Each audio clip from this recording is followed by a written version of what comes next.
Welcome to Dash Grade 5. This is Week 2, Activity 4 for Boxford and Topsfield. This is Week 1, Activity 4 for Middleton.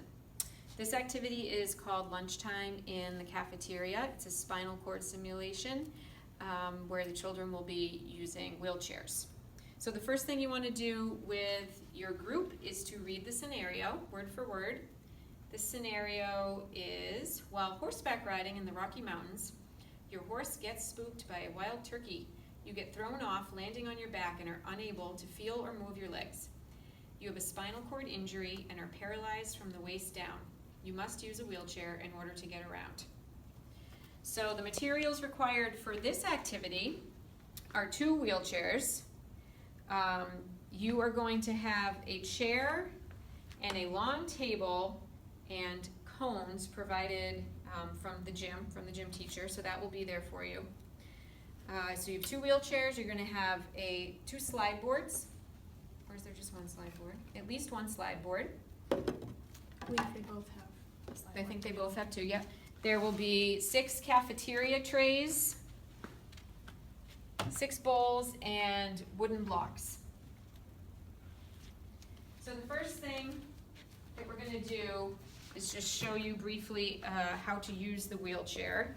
So when you first get there, the wheelchair is probably going to be locked like this so that the wheels can't move. So if it is, you just unlock it like that on both sides. Actually, you're gonna want it locked when you're getting the kids into the wheelchair, but I just wanted to show you how it works for when they have to move. So when we are getting the children into the wheelchair, you want it to remain in the locked position. And then pulling it open, this is the easiest way to do it. Usually you just push on the middle of the seat and it opens right up. These may or may not be attached already when you get to your station.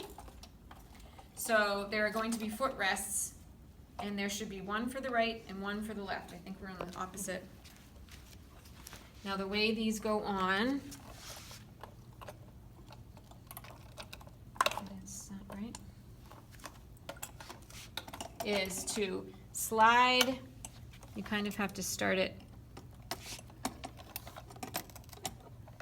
Oops. They just clip into these little pegs right here. And once they're on, you move it parallel to the chair and it'll clip into place so that it doesn't move. And then there's another lever, if you can zoom in.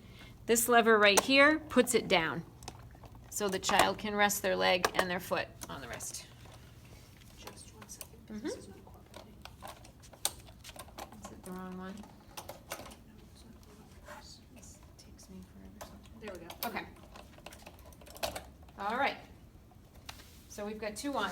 The other thing that you will need to do is, because we're going to show the children how to get from a chair to a wheelchair using the slide board, we do need to take off the armrest. So there's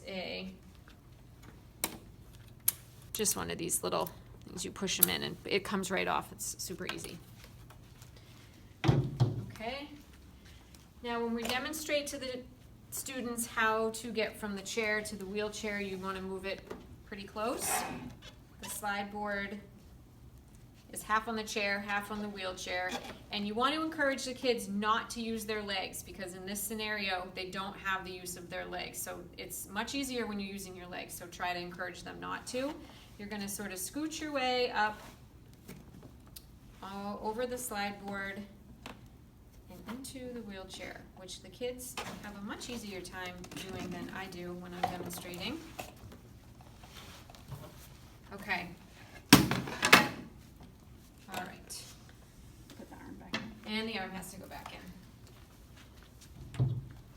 So the first student is going to go, and as soon as the first student goes, the parent volunteer can help the next student. Is that too low, too high? Okay, it's gonna help the next student go. Now you wanna tell the student to undo the brakes on the wheelchair, and then they're going to wheel over to the table and simulate getting their lunch. So you're gonna pick up one block from each pile, stacking them on the tray and trying not to let them fall over while you are heading back. This is simulating trying not to spill your food. So the students will propel the wheelchairs around the cones. We have bins here today, but you will have cones in your gym, which will be set about 4 feet apart. No. And then the student will wheel through the cones back to where they started. Please encourage the students to be safe and go slow, and to also respect the other activities that are going on in the gym, because this one takes up quite a bit of space. And as soon as the first student has gotten their lunch at the table, the next student can go. So we have 2 students going at the same time, which allows enough time for all the students to get a turn. Make sure they put their brakes on. And make sure you put your brakes on when you're done, yes. So this activity sometimes takes a little longer. There's not always a ton of time to talk to the kids, but discussion questions at the end include: how did it feel trying to get your lunch in a wheelchair? Was it difficult to keep the blocks from spilling off of your tray? How do you think that this would feel if you had to do this every day in the lunchroom or in the hallways or going through doors? How do you think you could help your classmates or friends if they were in a wheelchair, either for a week or permanently? We like to talk to the kids about asking people if they want help. What can I do to help you? Do you need help? As opposed to just opening a door or grabbing things and handing them to the person. So that's always a good topic of conversation with the kids if you have time. And that concludes activity 4.